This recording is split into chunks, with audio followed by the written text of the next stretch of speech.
gente, tudo bem? Hoje eu vim gravar um vídeo pra vocês sobre os 10 erros que eu cometi e que você não precisa cometer se você estiver mudando para um outro país. Primeiro que, na verdade, alguns erros aqui não foi exatamente eu que cometi, mas alguma pessoa que eu conheço e aí essa pessoa me falou pra não fazer isso e aí eu não fiz, graças a Deus. Mas enfim, acho que são dicas importantes pra você que tá saindo do Brasil e tá indo pra qualquer outro lugar do mundo. Pode servir pra você, pode ser bem útil e pode te poupar muito dinheiro. A primeira dica foi um erro realmente meu, que é não compre o primeiro carro que aparecer. Eu quando eu cheguei eu tava tão ansiosa pra comprar o carro, porque eu sei que aqui a gente não consegue viver sem carro, que já no segundo dia eu já fui na concessionária comprar. Eu tentei ir numa outra concessionária que tinha um indicado, mas os carros lá eram muito caros, então eu fui numa outra que eu tinha achado pela internet quando eu ainda estava no Brasil. E aí eu cheguei lá e já comprei. Eu nem tinha gostado do carro, porque era um carro bem antigo, vocês lembram? Era um Acura 2001, se não me engano. E aí eu precisava tanto, eu tava tão necessitada de carro, tava tão desesperada para comprar o carro, que esse era o mais barato que tinha lá, eu peguei e já comprei. Não faça isso. Pesquise primeiro, vá em várias concessionárias e tente conversar com alguém que já mora nesse lugar para tentar te indicar um lugar que seja realmente sério, que não vá te vender um carro muito mais caro do que ele realmente vale. Obrigada, Sol, ajudou pra caramba, agora tá maravilhoso. E é isso, gente, pesquise muito antes de comprar um carro. A segunda dica é evitar fazer financiamento. Se você puder comprar um carro à vista, é 1000 vezes melhor do que entrar num financiamento. Porque no financiamento, quando você chega aqui nos Estados Unidos, por exemplo, você ainda não tem crédito. Porque o crédito você vai construindo com o tempo. E como você não tem, os juros do financiamento vai ser muito, muito alto. Então você vai pagar 3, 4, 5 vezes o valor do carro, dependendo do financiamento que você fizer. Então, o que eu te indico é, compra um carro baratinho no começo, que você consiga pagar à vista, e depois, se você for se estabilizando, conseguindo mais dinheiro, aí você troca, ou se você for construindo crédito, aí você troca e pode até financiar depois com juros bem menor.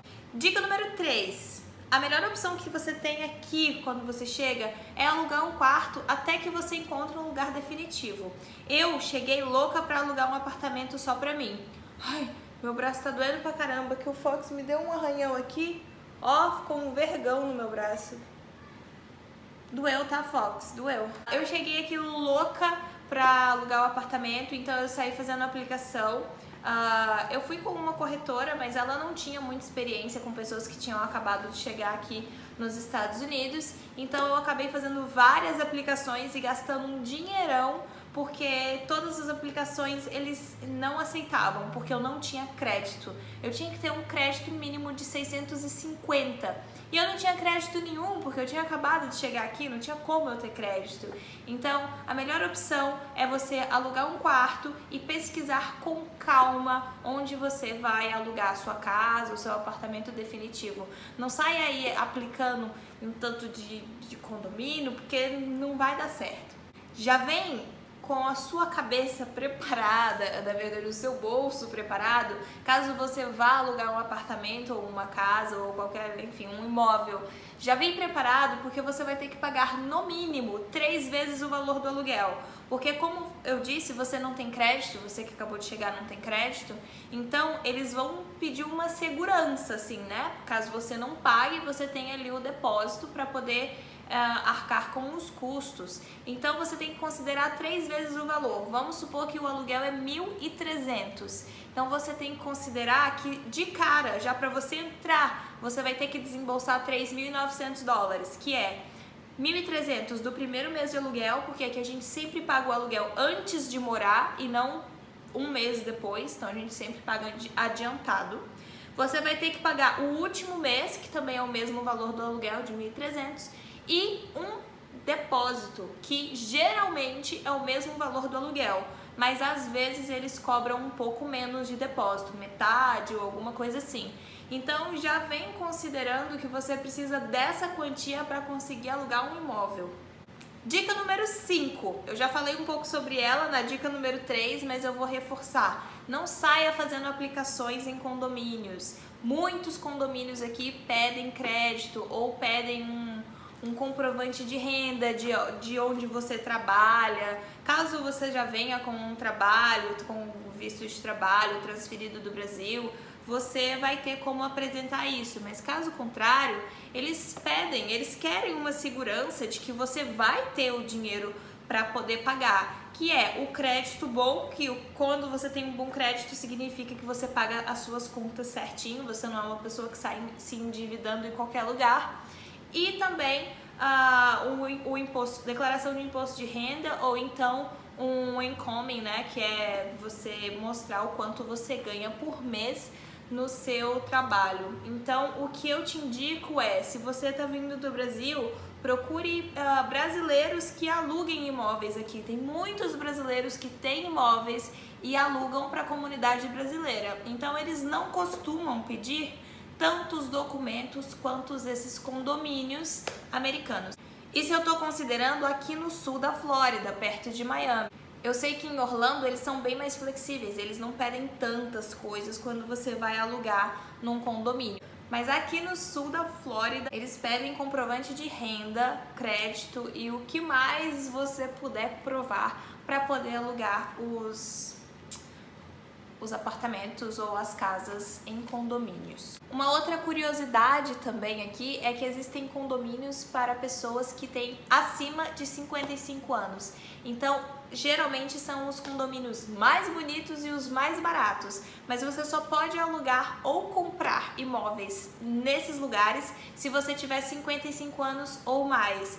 Por exemplo, quando eu estava procurando apartamento para alugar, eu vi vários apartamentos lindos, reformados, todos bem moderninhos assim, na faixa de $900, $1.000, $800. Só que todos eram para mais de 55 anos. Esse aqui, por exemplo, que eu tô morando, são 2 quartos, 2 banheiros, é um apartamento super bom, todo reformadinho, mas a gente paga $1.350. Então a diferença é muito grande, às vezes a diferença é de $500 no aluguel, mas você não pode morar se você não tiver mais de 55 anos. O que algumas pessoas fazem é alugar no nome de uma pessoa que tem mais de 55 anos e morar outras pessoas junto. Geralmente eles não aceitam criança, não são todos, mas alguns não aceitam criança de forma alguma. Então você até pode morar se tiver 20, 25, 30, mas junto com uma pessoa que tem 55. Sem contar que cada aplicação que você faz, você tem que pagar uma taxa. Então eu gastei acho que uns $400 ou $500 só com isso. Cada aplicação que eu fazia eu tinha que pagar 150, na outra eu pagava 100, na outra eu pagava 120, na outra eu pagava 200. Então é caro, essas aplicações são caras. Eles pedem mais ou menos aí de 1 a 2 semanas para sair a resposta. E a resposta, para mim pelo menos, sempre foi não. Então, evite. Devo ou não tirar a carteira de motorista aqui dos Estados Unidos, a driver's license? Então, isso é uma coisa totalmente opcional.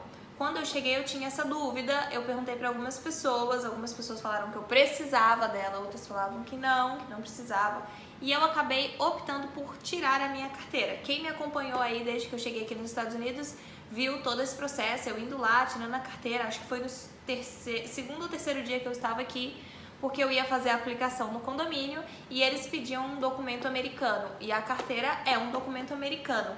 Então eu optei por fazer, mas é totalmente opcional. Tenho amigos que moram aqui há um tempo e até hoje não tiraram, eles usam a carteira do Brasil. Se o policial te parar e você tiver apenas com a carteira do Brasil, ele pode te solicitar a carteira daqui. E se você falar que não tem, vai da boa vontade dele. Se ele vai te dar uma multa porque você está sem carteira, ou se ele vai só te dar um aviso dizendo que você tem que tirar a sua carteira daqui e ele vai te dar um prazo de 30 dias para fazer isso.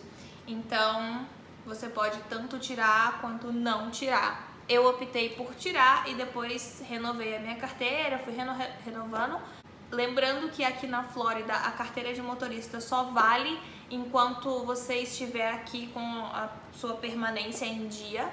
né? Então, enquanto você tiver o seu status, você pode renovar a sua carteira. Existem outros estados, como a Califórnia, você consegue tirar a carteira de motorista fora de status. Vale lembrar também que se você tirar a carteira na Califórnia e você tiver o seu carro registrado em outro estado e estiver dirigindo em outro estado, o policial pode não aceitar a sua carteira, porque você tem que ter a carteira do estado que você mora.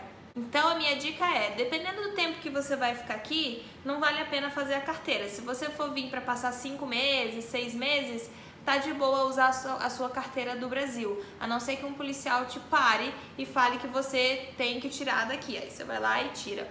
Agora, se você for ficar mais tempo, se você for vir estudar, por exemplo, e ficar mais de 6 meses e tal, então aí eu aconselho você a tirar a sua carteira, porque com o seu visto de estudante você vai conseguir renovar sempre e vai ficar com tudo em dia. Dica número 7. Caso você venha para aplicar o seu visto de estudante aqui nos Estados Unidos, tome muito cuidado com a escola que você vai escolher para aplicar o seu visto. Isso eu falo porque eu estou completamente ciente do que eu estou dizendo. Tem escolas aqui aplicando golpes em pessoas, falando que elas têm a licença para te fornecer o I-20, para te fornecer o visto de estudante para inglês como segunda língua, e eles não têm autorização para isso, ou tinham e já perdeu, ou nunca tiveram, enfim. Toma muito cuidado com a escola que você vai aplicar. Se você está aqui no sul da Flórida e pretende aplicar para alguma escola, entre em contato comigo, porque eu não vou expor aqui o nome da escola, dessa tal escola que eu estou falando. Eu não vou expor, mas se você pretende aplicar para o visto de estudante, me manda uma mensagem no Instagram falando que eu mando o nome da escola, mas eu não vou falar aqui no vídeo porque eu não quero, enfim, não quero confusão pro meu lado, não é mesmo? Mas isso que eu tô falando é muito sério, e se você aplicar numa escola que não é séria e pode te dar, assim, problemas muito grandes. Dica número 8, não confie demais nas pessoas. Quando eu cheguei aqui, todo mundo me falava isso. Não confie em brasileiro, não confie. Não é só em brasileiro, tá, gente? Em americanos também, tem muito americano tentando passar a perna na gente. Inclusive, o dono dessa escola que eu falei anteriormente é americano, tá passando a perna em um tanto de gente. Então, assim, cuidado com as pessoas que você confia, não sai por aí contando sobre sua vida, não conheça uma pessoa e no dia seguinte já acha que ela é sua melhor amiga e já confie cegamente nessa pessoa. Eu estou dizendo isso por experiência própria, não foi uma vez, não foram duas, não foram 3. Já me passaram a perna aqui várias vezes, inclusive já tentaram me prejudicar de várias formas, e foi por isso que eu comecei a ficar um pouco mais afastada dos vídeos. Eu parei de falar tudo sobre a minha vida nos vídeos, porque aqui existem pessoas que querem nos prejudicar, assim, sem motivo algum, sem nem ganhar nada em troca, é só pelo prazer de te prejudicar. Então toma muito cuidado com as pessoas que você acha que são seus amigos, acha que querem o seu bem. Muito cuidado com as pessoas que você se relaciona, e principalmente muito cuidado com as pessoas que você tá contando sobre a sua vida, porque aqui tem muita gente querendo passar rasteira em quem tá chegando agora, em quem tá vindo com toda energia, exploram em todos os sentidos que você puder imaginar para tentar tirar alguma vantagem disso, ou simplesmente para destruir a vida dessas pessoas. Então, muito cuidado com as pessoas que você se relaciona aqui. Eu estou dizendo aqui porque eu moro aqui, eu não sei como é em outros estados, mas eu sei que em qualquer lugar do mundo tem pessoas que querem fazer o mal, como em qualquer lugar do mundo tem pessoas maravilhosas. Eu fiz amigos aqui que eu quero levar pra vida toda, que eu sei que com eles eu posso contar, mas até eu chegar nessa certeza, foi muita gente querendo me passar pra trás, tá? Gente assim que eu confiava, gente de dentro da minha casa, que eu achava que eu podia realmente confiar e que na verdade estavam... Enfim, não vou entrar nesse assunto polêmico, deixa pra lá. Dica número 9. Se você levar uma multa de trânsito, não pague a multa. Isso pode soar estranho, mas sério, não pague a multa. Aqui existem advogados que o que eles fazem é, você paga, por exemplo, $80 para o advogado e ele vai na corte ou vai aonde tiver que ir e tira a multa do seu nome. Isso aconteceu comigo, eu fui multada 2 vezes e eu paguei aproximadamente $400 de multa. E os pontos foram para minha carteira, eu quase perdi a minha carteira de motorista, assim, faltou muito pouco para eu não perder a minha carteira. Amanda, o que você estava fazendo? Você matou uma pessoa? Não, gente, eu estava acima do limite de velocidade e numa via de 30 milhas por hora eu tava tipo a 45. 40 geralmente é o normal aqui, então tipo eu nem vi que eu tava acima da velocidade, eu nem percebi que ali era 30 milhas por hora e aí eu acabei sendo multada e a minha carteira também tava vencida.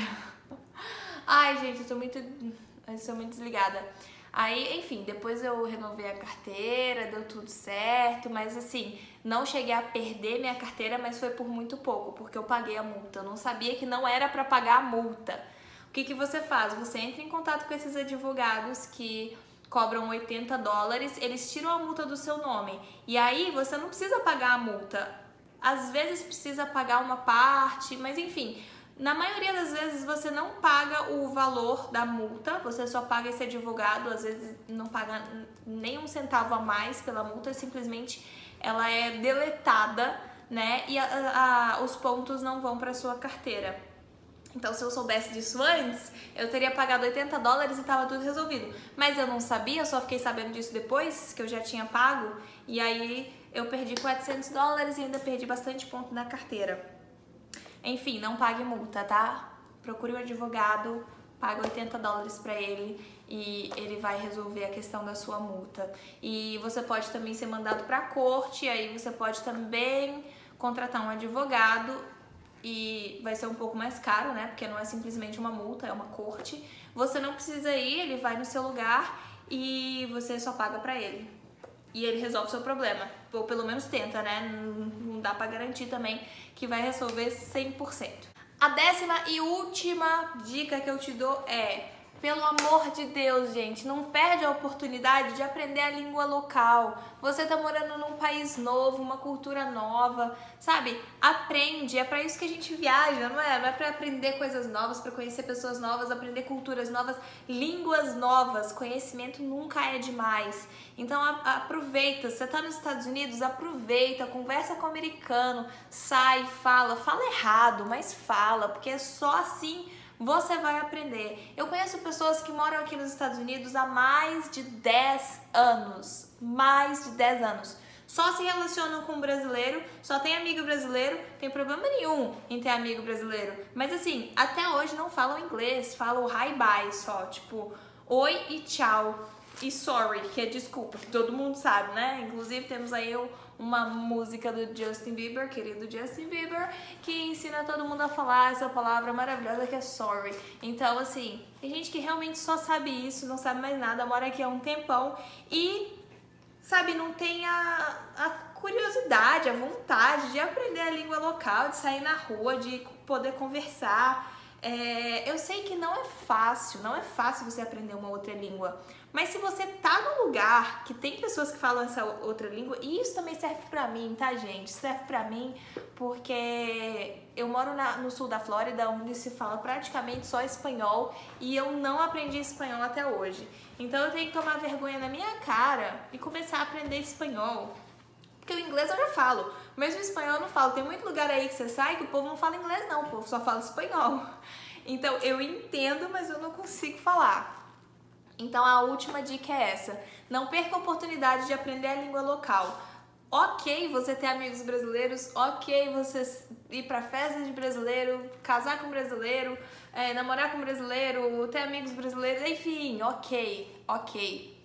O que não é ok é você fechar os olhos para as oportunidades que estão à sua volta e simplesmente não aprender a língua do país que você mora. Então, use essa oportunidade, que a vida tá te dando de morar fora do país e aprender a cultura deles. Enfim, essas foram as 10 dicas, eu já falei pra caramba, tá dando aqui 20 minutos de vídeo. Depois de editar eu espero que fique menor, mas eu espero que tenha sido útil pra vocês. Não esquece de deixar o seu like, deixar seu comentário aqui embaixo e de se inscrever no canal. Estamos quase completando 100 mil inscritos, eu tô muito animada pra receber a minha plaquinha do YouTube, tão aguardada. Quem diria que um dia eu ia chegar a 100 mil inscritos.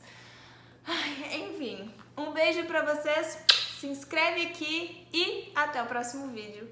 Olha quem tá aqui querendo dar um oi, meu Deus, que cachorrinho lindo. Você me machucou, né? Você tá ressabiado porque você sabe que você me machucou. Seu cara de pau. Manda um beijo pra eles. Um beijo pra vocês. Ai, meu Deus. Um beijo pra vocês.